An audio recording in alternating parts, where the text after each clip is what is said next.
Өдөр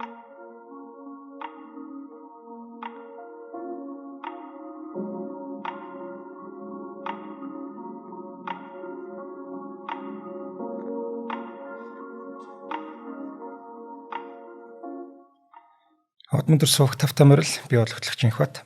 Хуульч агима хэргийн товч нэвтрүүлгээ хүргэх гэж байна. Нэвтрүүлэг та бүхэнд YouTube-ийн өдөр суугаар болон NTV телевизээр за мөн 83.3 107 хостөлгөөний өдөр ажгаар хүрч байгаа.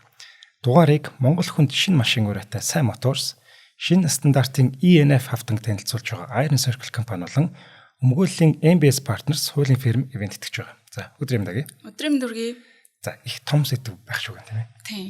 Хоёулаа чинь төлөвлөгөөний дагуу жилийн өмнө баталсан хөтөлбөрийн дагуу энтгэг Пакистаныг угаасаа ярих хуваартай байсан. За яг үүнтэй баг үйл явдлын хувьд давхцаад одоо энэ хоёр цөмийн зэвсэгтэй энэ их гүрнүүд хоорондоо бараг дайтахад бэлэн болсон ийм үйл явдал одоо яг өнөөдөр болж байна. Та бид бүгдээрээ түүхийн гэрч бараг болж магадгүй ийм аимшигтай ч юм уу нөхцөл байдалд байна. Тэгэхээр энэ хэргийг ярьсны дараа магадгүй энэ дэлхийд өрнөж байгаа энтгэг Пакистаны асуудлаар манай сонсогчд маань үзэгчд маань мэдээлэлтэй болох байхаа тий баг зэрэгч гэсэн. Харин тий одоо яг ийм нөхцөл байдал тэгээд нөхцөл байдал бүр хүндрэлээ гэж бодоход яг нэг үндэстэн байсан хоёр улс тий ийм одоо байдалтай байгаа нь харамсалтай санагдав. Учир явдлыг нь бүгдээрээ жоохон ч гэсэн ойлгодог болох нь шүү дээ тий. Тэгээд энэ энтгэг Пакистаны хэргийн товчийг ярьж өгье. За 2025 оны 4 сарын 22-ны өдөр ерөөсөө саяхан энтгийн засаг захиргаанд байдаг Кашмирийн нутаг дэвсгэрийн одоо нэг Пахалгам гэдэг хотод ийм зэвсэгт халдлага болсон байгаа.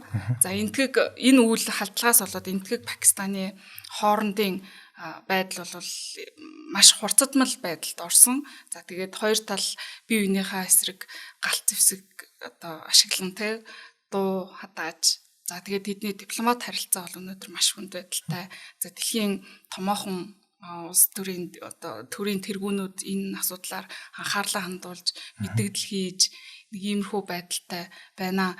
За тэгээ өнөөдөр болж байгаа яг энэ үйл явдал бол 2019 оноос хойш энэ хоёр улсын хооронд гарсан хамгийн томоохон мөргөлдөөн гэж бол хэлж болох юм байна. За яг яагаад энэ хоёр улс ер нь хоорондоо дайтах болов гэдэг нэг юм товч түүхийг ярьж өгье. За энтгэг Пакистан хоёрын хоорондох мөргөлдөөн 1947 оноос эхэллээ гэж бол үздэг. За Британий парламентын газраас энтгийн тусгаар тогтнолын тухай гэж бол хууль баталсан байдаг. Яг тэгэхээр энэ чинь өмнө колоничлалт байсан шүү дээ, тийм. За тэгээд Британи ингэж одоо энтгийн тусгаар тогтнолыг баталж өгөхдөө энтгийн одоо өөрөөр хадэр колонд байсан нутаг дэвсгэрээ хоёр улс болгох хуваацсан гэсэн үг. Энтгийг Пакистан гэд хоёр улс болгосон. За үүний улмаас энэ хуваагдлын улмаас өнөөдрийн энэ дайны эхлэл нь бол үүссэн гэж түүхэнд дурддагддаг.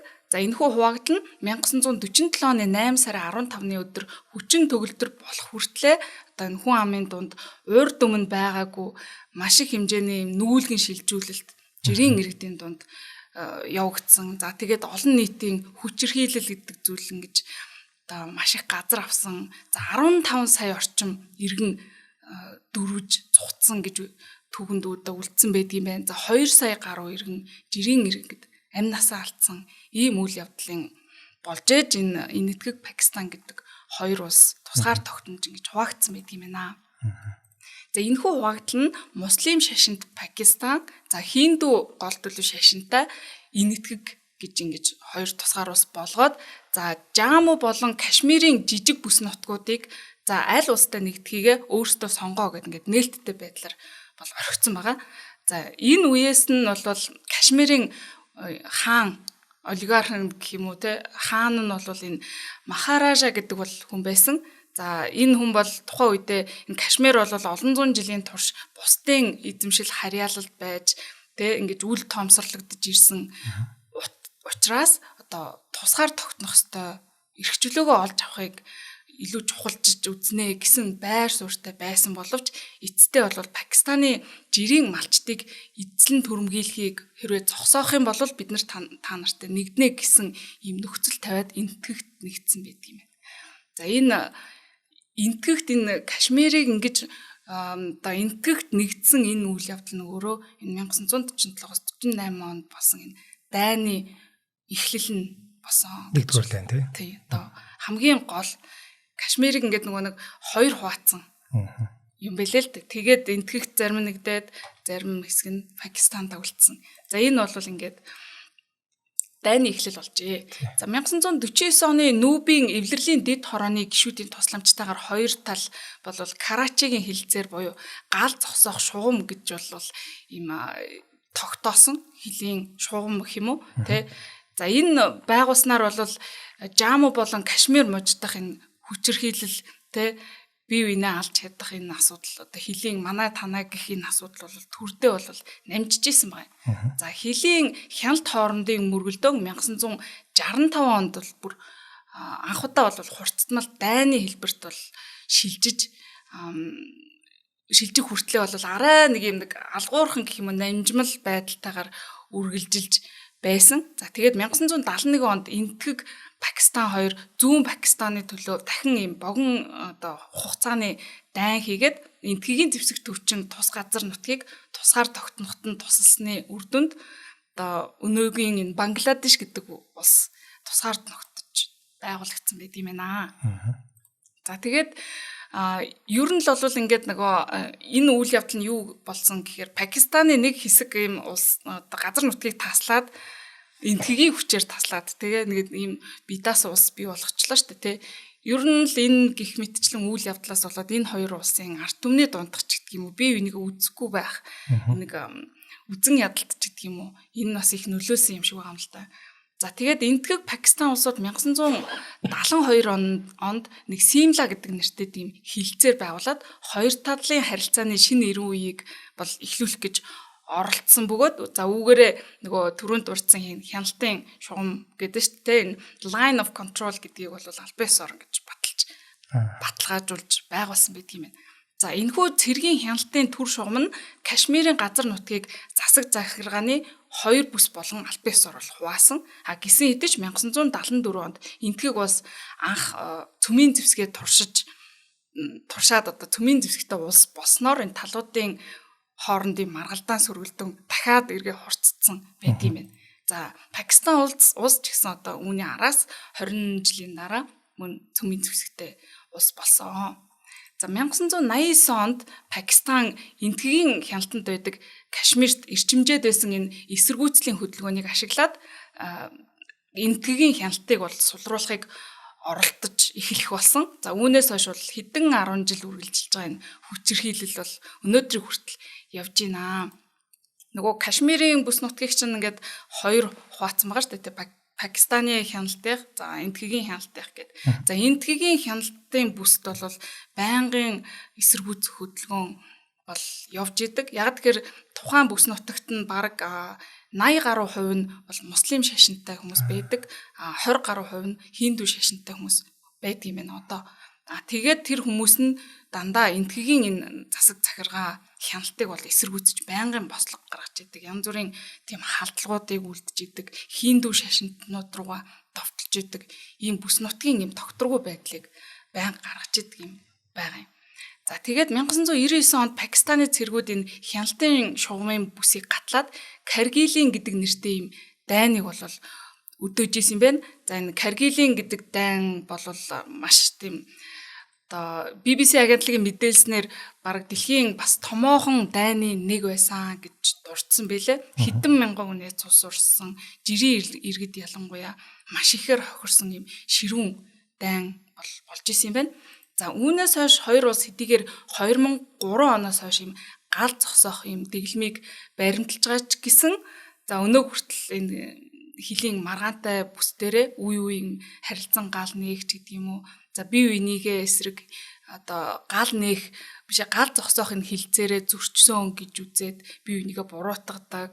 За тэгээд нөгөө тал нь за танаах манах руу төрүүлж халтсан учраас бид нэр хариу довтолж ийна гээл ингээд энэ иймэрхүү байдалтай юм байнгын л маргалцаар л байдаг юм бэлээ.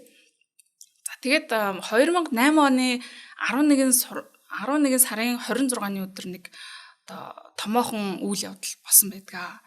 За энд бол яасан гэхээр нэг юм хэсэг бүлэг энэ зэвсгэлсэн террорист этгээдүүд гэх юм уу те ийм этгээдүүд энтгийн нийслэл Мумбай хотод нэвтрээд 3 хоногийн турш бүрслэлт хийсэн маш аимшигтай юм галдан шатаах үйл ажиллагаа хийсэн террорист халдлага бол хийсэн. Нөгөө Таж Махалыг хүртэл шатааж исэн юм лээ шүү дээ. Энэгээр чи ер нь бол Мумбай хотын томоохон тийм соёл дурсгалын газруудыг галдан шатааж исэн. Ийм бол аимшигтай үйл явдал болсон. За тэгээ энэ 3 хоногийн бүсэлтийнх нь бол бас нийтдээ 166 хүн амь насаа алдсан. За тэгээд энэ 166 хүнийх нь 6 нь бол Америк иргэн байсан байгаа. За тэгээд Америкийн засгийн газар болон одоо энтгийн засгийн газрууд энэхүү Мумбайд халдлагын хариуцлагыг Пакистанд төвтэй Пакистаны тагнуулын байгууллагатай ерөнхийдөө бол юм уялдаа холбоотой ажилтдаг гэж үздэг энэ террорист бүлэглэл Лашкар-e-Тайба гэдэг энэ бүлэглэлийг бол хүлээх ёстой гэж буруутгаж исэн. За энэ халдлагын асуудлаар энтгийг болон Пакистаны засгийн газрууд нэг юм хэсэг хугацаанд бол эв зүгөө олоод хамтарч одоо энэ халдлагын буруутныг хайж олъё те энэ буруутнуудыг нь баривчилж хууль ёсны дагуу шүүхээр шийдвэрлэе гэх мэтээр ингээд уул нь бол ингээд хэсэг хугацаанд харилцаа нь сайжирсан байдаг. За тэгээд энэ сэжиглэгдсэн гэх юм уу энэ террорист бүлэглэлийн хүмүүсийг баривчилж аваад Пакистаны талд шилжүүлэн өгсөн боловч за Пакистаны тал бас тухайн хүмүүсийг шүүн ял өгөх хугацаагаа маш удаан сонжруулсан гэдэг асуудлаар бас жоохон төр тар хийгээд лавсан байдаг. Ер нь бол нэг хэсэг уул нь хамтарч мантраад их хөөрхөн явж исэн. За тэгээ 2014 онд энтгийн шинээр сонгогдсон ерөнхий сайд Нарендра Моди гэж бол хүн байна. За энэ хүн одоо энэ 2014 онд сонгогдсоноос хойш өнөөдрийн хүртэл ерөнхий сайд хийж байгаа юм хүн байгаа.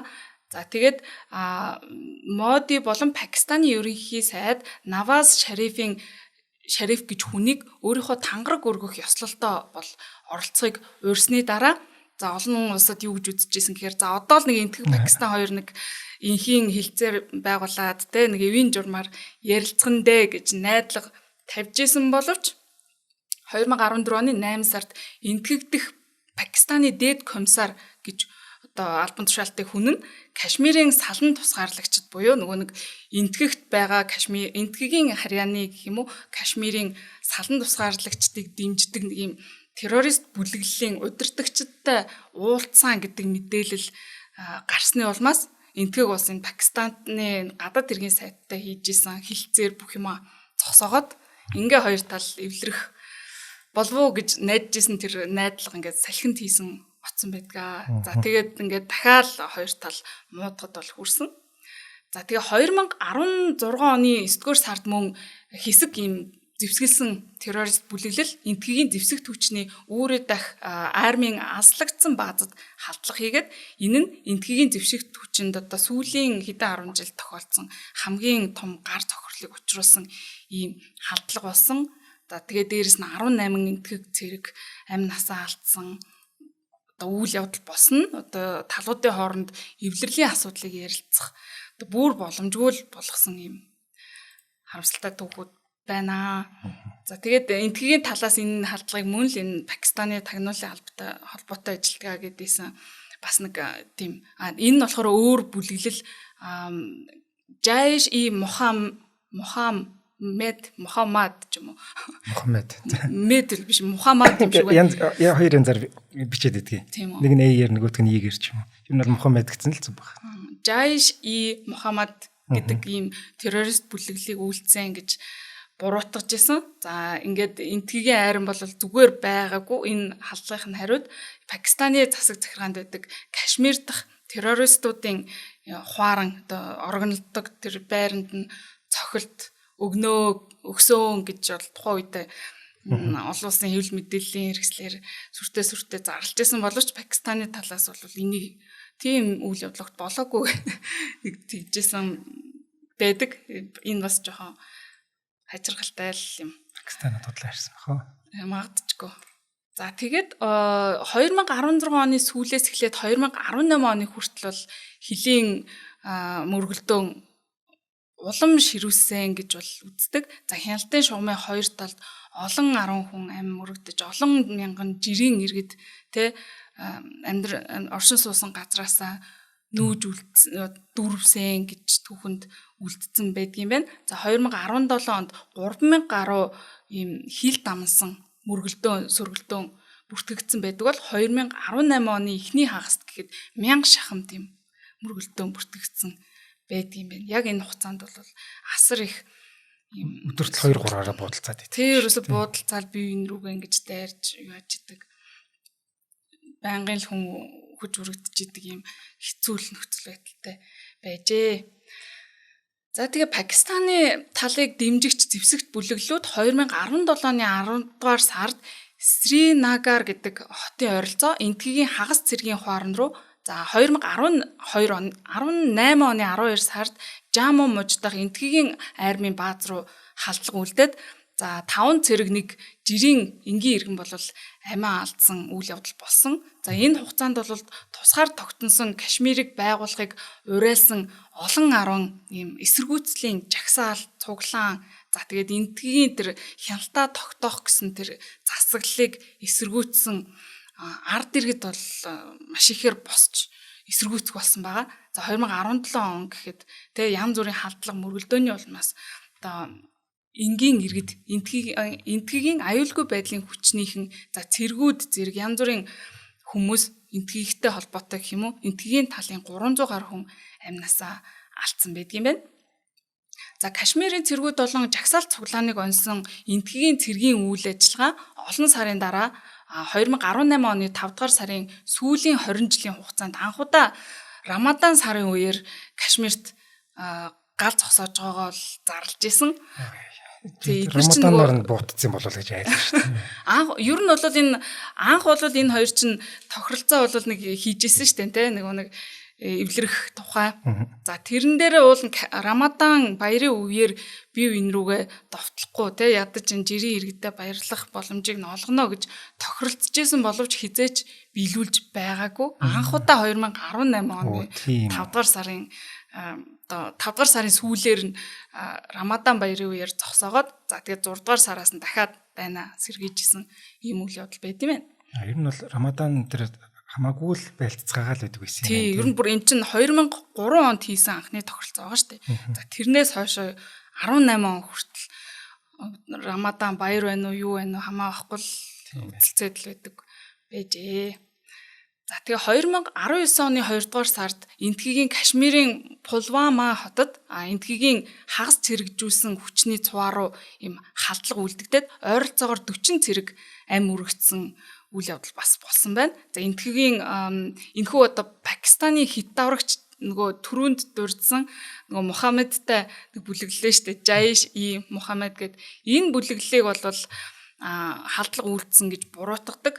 За Кашмирт болсон сүүлийн 30 жилийн хугацаанд хамгийн олон хүний амьд нэг дор одоо олон хүний амьд хүрсэн юм халдлага болж бүртгэгдсэн байт юм байна. За энтгийг бол үүний хариу арга хэмжээ аваад Пакистаны нутаг дэвсгэрдэх террористуудын сургалтын хуарангуудыг нь онилж ихэлсэн. За үүнийх нь хариуд Пакистан энтгийн захиргаанд байдаг Кашмир руу дахин агаарын цохилт хийгээд за үндсэндээ яг энэ 2019 онд болсон үйл явдал бол харилцан бие биендээ довтлсон нөхцөл байдал ийм агаарын довтлооны байдлаар ингэж нөгөө бие биендээ довтлсон сүулдэ бол ийм дайны байдалд бол бүр шилжсэн гэж бол үздэг юм байна. За тэгээд энэ үеэр нь Пакистан энтгийн нэг 2 цэргийн одоо сүнөөгч онгоцыг будаж унгаагаад за тэгээд нэг энтгийг нисгэгчийг барьж авч олцлоод гэхдээ 2 хоногийн дараа бол сулсан байдаг юм байна. За ингээл асуудал бол ер нь хурцтай л улам л нэмэгдээд л яваад байгаа болохоос юусоо намжихгүй байгаа. Нааштай харагдахгүй л байна тий. За өглөө хамтран ажиллагч танилцуулаа тэгээд өргөлжлээ. За өнөөдрийн дугаарыг Монгол хүн шинэ машин гураатай Сайн Моторс Geely Radar брэнд ивент итгэж байгаа. За Geely-ийн Монголд анх удаа 100% цахилгаан пикап машиныг машин болж одоо албан ёсны дэлгүүрээ нээж одоо ажиллаж байгаа ийм газар байна. За Geely Group нь 30 гаруй жилийн арвин түүхтэй Volvo болон Zeekr, за мөн Lincoln Co зэрэг брэндүүдтэй ийм хятадын үйлдвэр байхгүй юу? Групп байхгүй юу? За эдний энэ хийх радарыг нь Volvo-гийнхан хийж байгаа юм байна. Гэвч хэдүүлээ юун дээр нь очдог штэ. Тий, нээлтэн дээр нь очсон тий. Тий. Тэгвэл Би чинь пикап машин гэхээр за би л бодож байгаа ш. За ажлын нэг машин байгаа да. Бид нар чинь пикап машин гэхээр ямар машин төсөөлдөг вэ? Америкийн кинонууд дээр ч харагддаг. Гэтэл тийм машин байгаагүй. Өөстөө ярих юм байхгүй. Артлын машин дээр нь ачаа тавих машиных нь ачаан дээр юм тавихаас ч хайрламаар бүр. Ямар гоё машин. Салон молон бүр үнэхэрийн гоё машин байсан. Харин тийм. Юу ачааны машин. Бидний ойлголтоор энэ тэ пикап ч нэг юм ачааны машин юм шиг л. Тийм. Боддог хүмүүс нь шоолгох. Тэгсэн бид нэр тийм бол биш юм билээ шүү. Дээр үеийн хүмүүс байсан байлээ. Ирээдүйд чинь шал өөр болцсон юм байна. Пикап машин хүртэл бүр тэр дотор салон, тэр функцүүд энэ яагаад байгаа юм бэ тийм. Тэр бүр айгүй гоё тансаг зэрэглэлийн салонтой. Гоё санагцсан. Маш том. Маш том машин. Тийм, ер нь бол маш том машин. Миний хувьд маш том машин санагдсан. Тийм. За Volvo-ны Radara брэндийг танилцуулснаас хойш 3 жилийн дотор дэлхийд 4-р төвд орж байгаа ийм пикап машин болж байгаа юм байна. За Хятадын номер 1 EV пикап болж чадсан зах зээл нь 60% эзэлж байгаа гинэ Хятадын. Тэгэхээр ер нь бол хоёр машины нэг нь л Radara байна гэсэн үг. Тэр ер нь чинь саяхан нээлттэй хийсэн шүү дээ энэ чинь. Тийм, Монголд бол саяхан тийм. Ер нь бол дэлхийд тийм. Өө тийм үү. Тэнгүүд тэр чинь нээсэн цагаас хойш гэлс зах зээл болчихж байгаа байхгүй. Тэгэхээр ер нь чанартай бүтээгдэхүүнүүд л тийм байдаг. Анх гараад хэрэгэлсэн хүн за энэ өстө гоё машин байна гэдэг ер нь бол ам дамжаалт суурдаг шүү дээ тийм. Худлаа бол худлаа л байдаг. Хичнээн реклам явуулаад нэмэр байхгүй шүү дээ. За тэгвэл эднийх маань одоо Хятадд ийм хурдан цар хүрээгээ дэлж байгаа. Одоо хүмүүсийн хэрэглэгчдэд их таалагдж байгаа юм машин байна. 3 тонны чирэх хүчтэй. За ачаа нь 1 тонны даацтай гэж.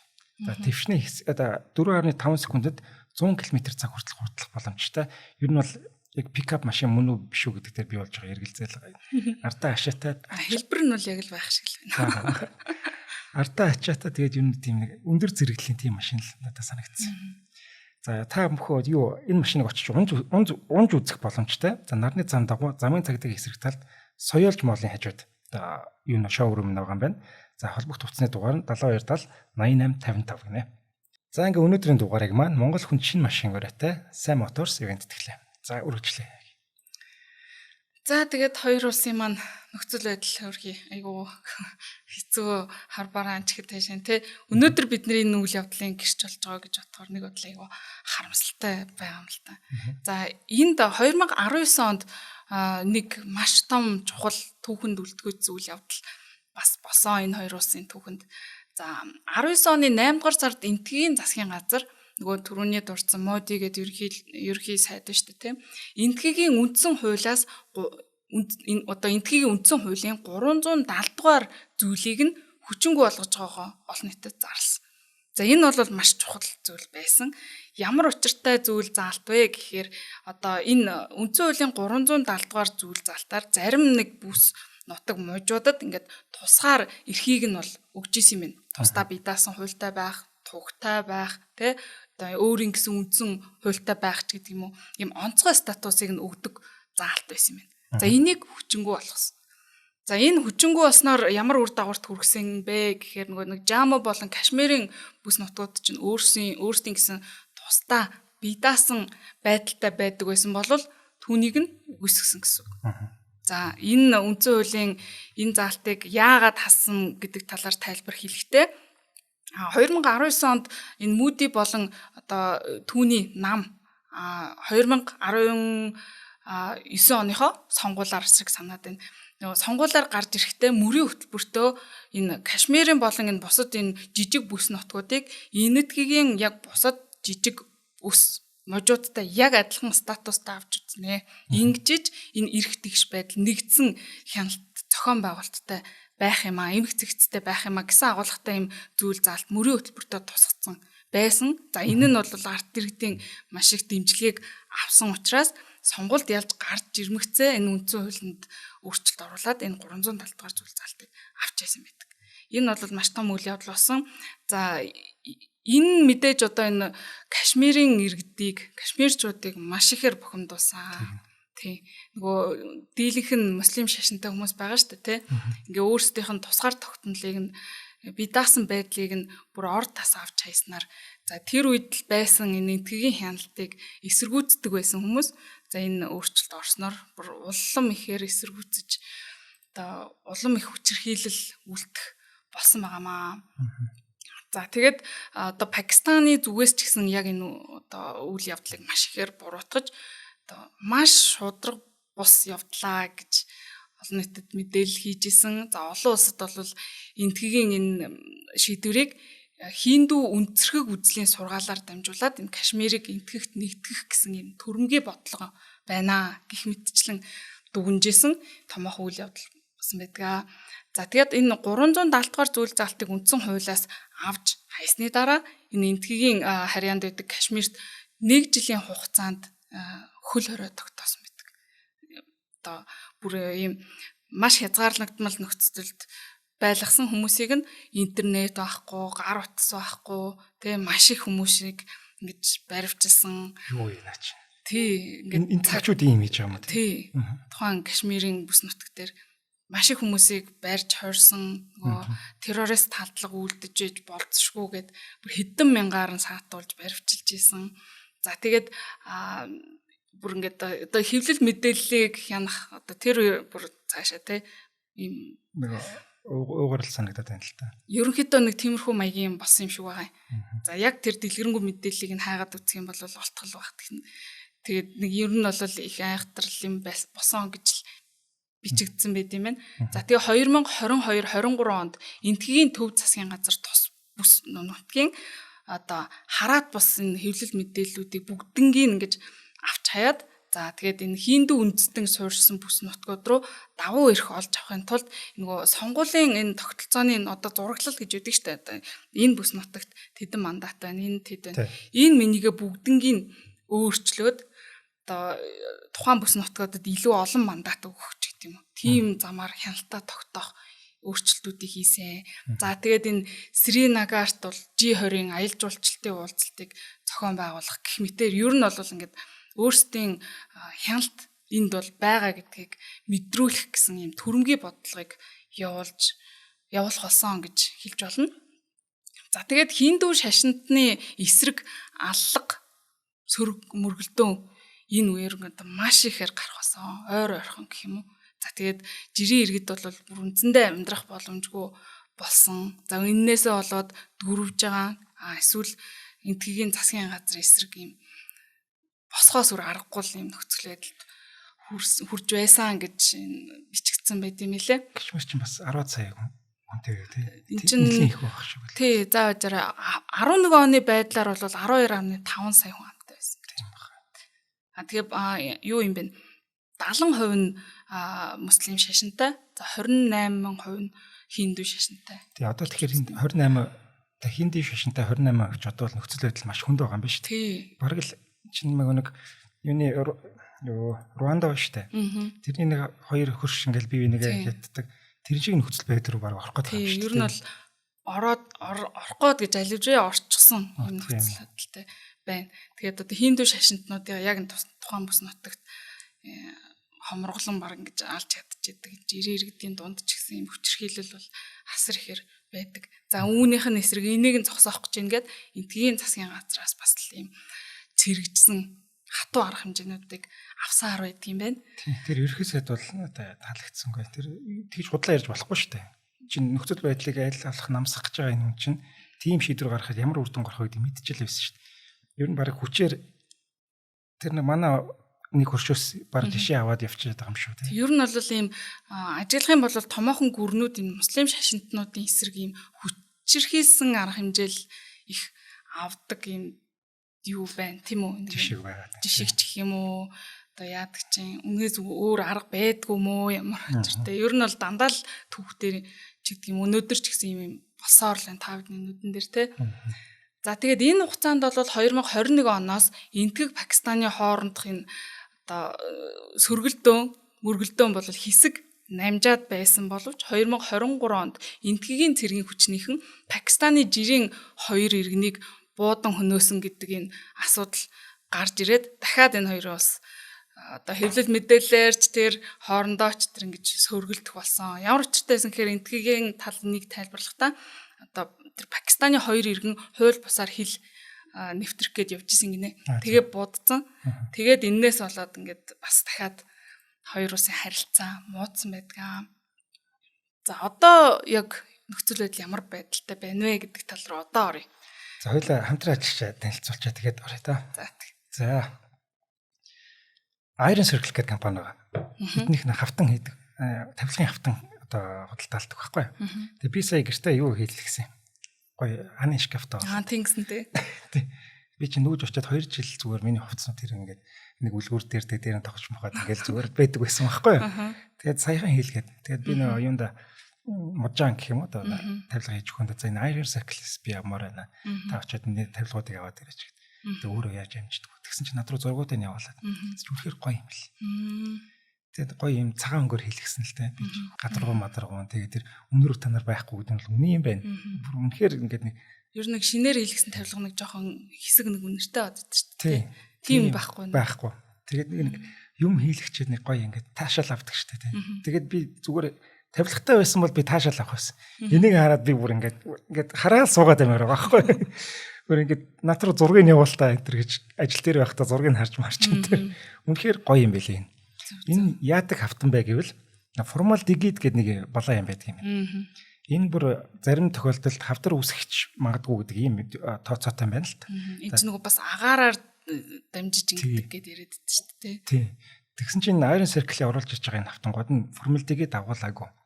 За шинэ стандартын ENF гэдэг хавтан юм байна. За ер нь бол шүү дээ тий. Сүүлийн үеийн технологиор хийгдсэн. За одоогийн байдлаар эрүүл хавтан гэдэг нэр алдрыг хүртэх хэрэгтэй. Ийм хавтан юм байл. Яг ер нь гэрт тавилга байхад хамгийн чухал нь ENF энэ хавтангийн чанарууд юм бэл. Яг нэг тавилгын үнэр чинь хувц руу шингэждэг байхгүй. Тэгэл өмсгөө удсан хувц мөвц ямар сонирн болчдөг байлээ те. Би энийг бол тийм болохгүй гэж ойлгоод байгаа. Тэр мөр зүг баг. Дээрээс нь одоо эн чинь тавилга бол бидний байнга ингэж гараа хурж ер нь хамгийн ойрхон байдаг зүйлийн нэг шүү дээ. Аяг тавг шиг те. Тийм шүү дээ. За тэгэхээр ENF стандартын хавтан маш бат бөх мат гадаргуутай. За сайн чанарын өнгөлөгтэй. За өндөр даралт температурын нөлөөгөөр бэхжүүлсэн тул хавтан хэлбэрчлэлтийн үед маш тогтвортой гэж. Ингээд янз бүрээр уярж хаараад ингээд ахарч мараад байхгүй гэсэн. За усан суурь цаваа ашиглан барьцалтуулдаг тул бусад ижил төрлийн хавтангаас усчийг нь илүү тэсвэртэй гэнэ. За мөн элдв үнэргүй байдгаараа даваа талтай юм байна. За та бүхэн Баянгол дүүргийн 26 дугаар хороо Уранган офисын 404 тоотод очиод одоо үзэх боломжтой. За мөн Уранган худалдааны төвийн Formor гэдэг шоурум байгаа. Тэнд чи очиод үзэх боломжтой. За дэлгэрэнгүй мэдээллийг 99-ээс 2087 9988 9921 дугаар утаснаас зааваарай. За баярлалаа.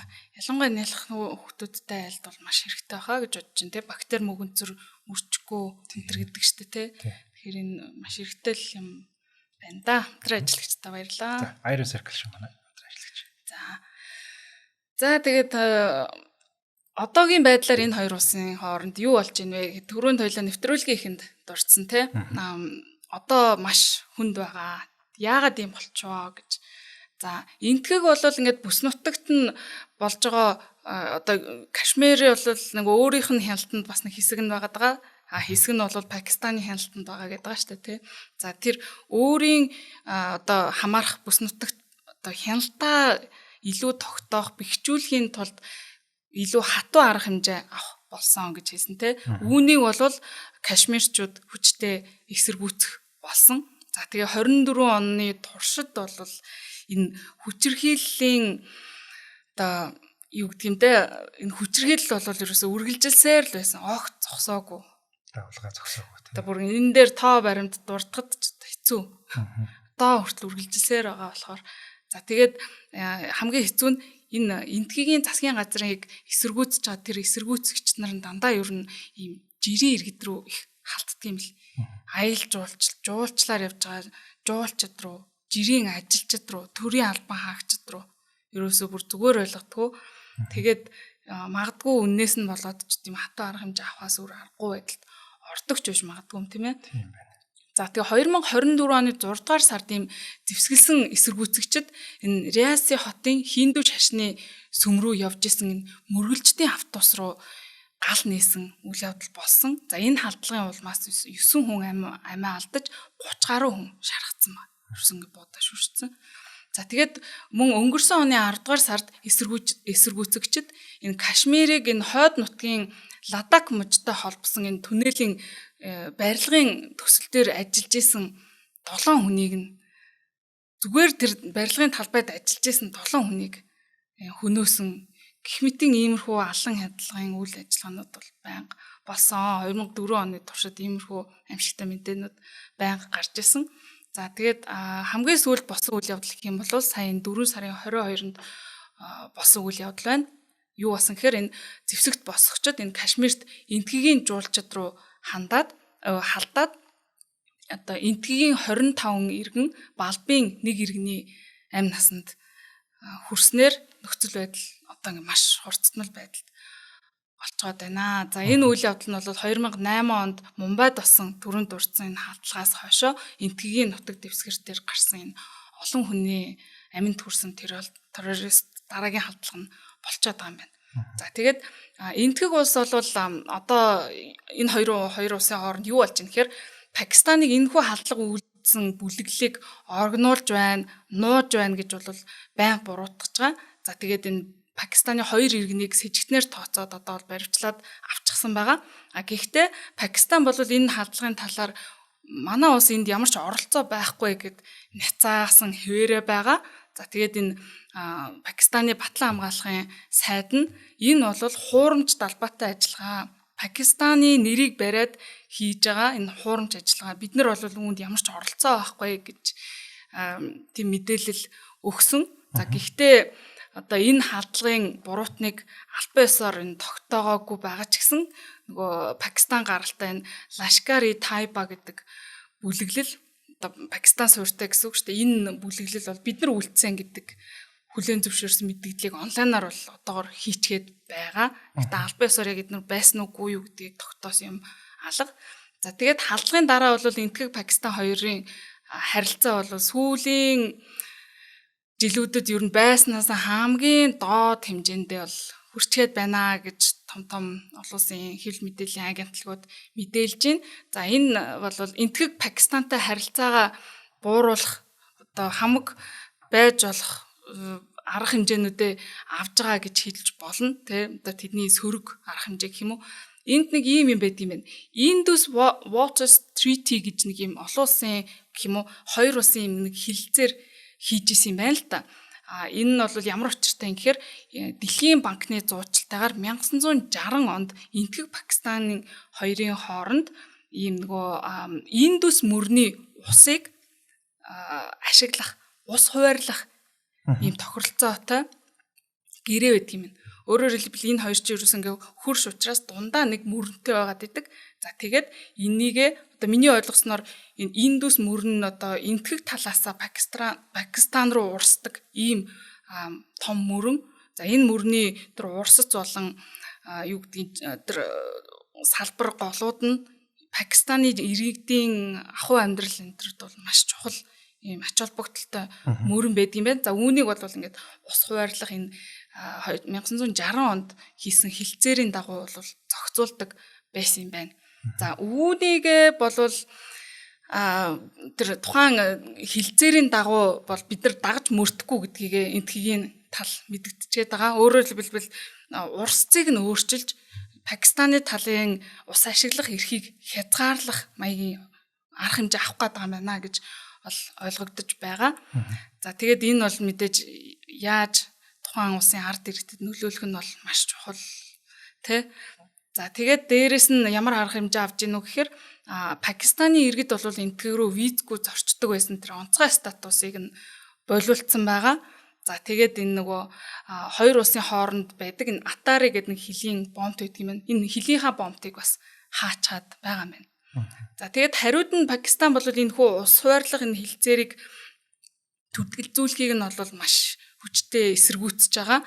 За энэ бол те хэрвээ та нар энэ мөрний урсцыг нь өөрчлөх гэж оролдох юм бол шууд дайны ийм өдөө хатгалах гэж бид бол үзнэ гэдэг ийм хатуу анхааруулгыг өгчгөөд байна.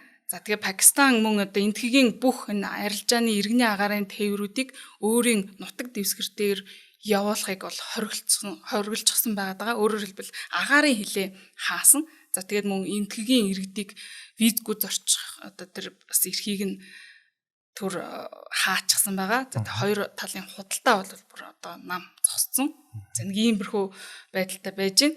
За тэгээд халдлага осноос хойш буюу 4 сарын 22-наас хойшоо энэ энтхэг Пакистаны цэргийн хүчнийхэн ер нь бол өдөр болгон шахуу хил дээр яг одоо байлдаж байгаа. Маш хүчтэй юм ширүүн тулаанууд өдөр болгон болж байгаа. За ялангуяа яг энэ 4 сарын 22-наас хойш эхний 7 хоног бол маш ширүүн гал гэж байсан. Одоо бол огт зогсоогүй. За тэгээд Америк, Хятад зэрэг улсуудаас энэ хоёр талыг энэ хурцтмал байдлаа намж байгаач гэсэн уриалгыг гаргасан. За бүр Бээжингээс болвол энэ халдлага үйлдсэн буруутнуудыг биедааж мөрдөө гэсэн саналыг хүртэл гаргаад уриалсан байгаа. За тэгээд Исламабад буюу одоо нөгөө Пакистаны нийслэл. За тэгээ Нью Дели хоёр бол харилцан бие биенээ цэргийн хүчээр бол одоо хүртэл занл хийлэлцээр л байгаа. Одоо 9 шидээр л бие биенийг ингэж амлдаа ер нь бол дайн хийнээл гэдэг. Олон нийтийн энэ олон улсын хэвлэл мэдээллүүдээр маш том мэдээллүүдийг хоёр улсын тэргүүнүүд, батлан хамгаалахын сайд нар нь хийсээр л байна. За 4 сарын 27-ны өдөр энтхэгийн тэнгисийн цэргийн хүчин алсын зайн тусгалд шин буужин туршчихсан. Өөрөөр хэлбэл нөгөө нэг халдлага нь 4 сарын 22-нд болсон шүү дээ. Үүнээс хойшоо 5 хоногийн дараа энтхэг шин юм алсын тусгалд буужингаа туршсан. Сүртүүлж байна. Мэдээж сүртүүлэг тий. За үүнийг нь хариуд бол яг маргааш нь Пакистаны батлан хамгаалахын яам юу гэж хэлсэн гэхээр за энтхэг бол манай улс руу довтлох нь ерөөсө цаг хугацааны асуудал байна. За тиймээс бид нар ингээд цэрэг аяар маань нэгтгээд бид нар дайнд бэлдэж байна гэсэн агуулгатай мэдгдлийг хийсэн. Бидний цэрэг аяар маань нэгтгэж заатгаж байна гэсэн агуулгатай мэдгдэл хийсэн. За үүгээр бол дайнд бэлдэж байна гэдгийг зарлцгаад байна. За тэгээд үүний зэрэгцээ энтхэгийн аюулгүй байдлын хүчнийхэн 1500 гаруй Кашмир хүмүүсийг баривчлаад за с ижиг бүхий зэвсэгт босгочдын одоо гэр орон ар гэр бүхэл одоо оргонж байж болох бүхэл газрыг бол үнсэн товрох болгож байгаа. За тэгээд энэ Кашмирт бол үндсэндээ маш хатуу юм цэргийн ажиллагаа яг одоо явагдаж байгаа. За тэгээд энэ энтхэгийн засгийн газраас аялал жуулчлалыг мэдээж тухайн бүс нутагт бүхэлд нь ч бас биш юм аа. Нэг таллаас дээш хувийг нь бол бүгдийг зогсоочод байгаа юм билэ. Янз бүрийн үзүр үйлчлэгээ юу гэдэг. Ер нь бол аялал жуулчлалыг хязгаарлахгүй бол өөр улсын иргэд энэхүү аюултай нөхцөл байдлаа бол маш хохирох магадaltaй байгаа. За энэ мэдээллийг бол 4 сарын 29-нд за хийсэн байсан. За Пакистаны талаас бол бас нэг мэдээлэл хийхдээ тэр Нью Делиг ус хуваарлах хэлцээрийг зөрчсөнтэй холбогдуулаад ийм бас хуулийн арга хэмжээ авнаа гэдгийг бас мэдээлэл хийчгээд л байж байна. За тэгээд ер нь бол байнга өдөр болгон тухайн хяналтын шугам тэ энэ 740 гаруй километр юм газар үйд юм лээ л да одоо тэр энэ хяналтын шугам гэдэг нь. Тэгээд энэндээ бол байнга л харилцан гал нээсэн хэвээрээ байна. За тэгээд дэлхийн улс орн тэргүүнүүд бүгдээрээ л янз бүрийн мэдээлэл хийгээд одоо энэ галаа намж байгаа чи яг тэр чинь хоёр цөмийн зэвсэгтэй орно штэ. Энэ нөхцөл байдал бүр муудаад тэрэн рүүгээ орох үе гэдгээс маш их айцгааж байна. Хурцтмал байдал нь ингээд явсаар хагаад юу ч болоо вүлээ тийм ээ. Энэ чинь ерөөсөө ганц хоёр улсын асуудал биш. Энэ твийн асуудал, дэлхийн асуудал болж хуурнаа. Тэгэхээр энд бол энэ гарч болзошгүй үр дагавраас нь урьдчилан сэргийлэх зорилгоор ч гэх юм уу энэ асуудлыг одоо эмгэнэлт үр дагаварт хүрэхээс өмнө эвийн журмаар хилцээчээ гэдэг юм байр суурийг бол дэлхийн удирдагч нар өнөөдрийг хүртэл за хийсээр байна. За одоо хамгийн сүүлд гэх юм бол яг өчигдөр Оросын албаны улсын гадаад хэргийн сайд Сергей Лавров бас мэдээлэл хийсэн байна лээ. Яг мэдээлэл хийхийнхээ өмнө Пакистаны гадаад хэргийн сайдтай бол уулзсан юм бэлээ. Уулзахдаа юу ярилцсан гэхээр Орос улс бол энэ энтхэг Пакистаны хоорондын хурцтмал байдлыг зохицуулахад тусалж болно гэсэн саналыг бол гаргасан гэж Reuters агентлаг мэдээлсэн байсан. За Telegram дээр бол Оросын холбооны улсын гадаад хэргийн яамнаас гаргасан мэдээлэл дээр юу гэсэн байна гэхээр За Исламабад, Нью Дели хоёр талынх нь одоо хүсэл эрмэлзэл байх юм бол энэ 4-р сарын 22-ны өдөр энэ Кашмирийн хүндэд болсон террорист халдлагын үр дүнд үүссэн нөхцөл байдлыг бид нэр Оросууд улс төрийн аргаар зохицуулахад бэлэн байна гэсэн агуулгатай тийм мэдээллийг Telegram дээр нийтлсэн байна лээ. За тэгээд одоогийн байдлаар бол нөхцөл байдал нэг иймэрхүү байна да. Тэгээ цаашид юу болж өрнөх юм байгаа юм. Одоо тэнгэрл мэдэх бах та. Тэ. Ер нь бол Орос энэ дээр оролцоод ирж байгаа нь бас жоохон нэлээд юм бодогдуулах хойцол байна. Орос бол маш олон 10 жилийн туршид энтхгийн одоо том зэвсэг нийлүүлэгч нь байсаар ирсэн шүү дээ, тий. За тэгээ аль улстай нь бол харилцаа холбоо бол байдаг. Зэвсэггээр хангаж идэг ийм уран. Тэгэхээр Оросын оролцоо орж ирж байгаа нь бас нэг юмыг хэлээд байна. Тэгэхээр юу болж цаашдаа үйл явдал өрнөх нөө бүгдээрээ харах бах та. Одоо тэгээд энэ талаар асуудал гарах юм шинэ мэдээлэл гарах юм бол одоо та бүхэн товчхон ч гэсэн юм мэдээлэлтэй болж авсан байхаа гэж найдаж байна. Тэглээ. Би ч тэг юу болоод тайсан ойлгохгүй л байсан. Тэгээд хоёр цөмийн зэвсэгтэй уран юм. Одоо яг ийм нэг хилцэл ч юм уу нэг юм баймаар санагдаад байна. Цөмийн зэвсэгтэй хоёр орон хоорондоо толгоцоод эхлвэл эн чинь та хоёрын асуудал биш ээ. Бөөнөрөө шийдцгээч яа гэдэг. Уул нь наад зорилгоор чинь зөндөө олон улсын байгууллагууд байгаа шүү дээ. Гэхдээ нөгөө ярьдаг шүү дээ. Олон улсын байгууллага юм олон улсын шүүх, олон улсын юмнаас гарч байгаа шийдвэр чинь үндсэндээ тийм enforceable биш ээ. Хүчээр чи энтхгийг юм уу Оросыг тэр нүүбэс ч юм уу хаанаас ч тийм гарсан шийдвэрийг дагуулах хэрэгжүүлэх тийм боломж байхгүй. Зүгээр л ийм нөгөө олон улсын тийм байгууллагуудаас гарч байгаа шийдвэр чинь ийм name it shame it.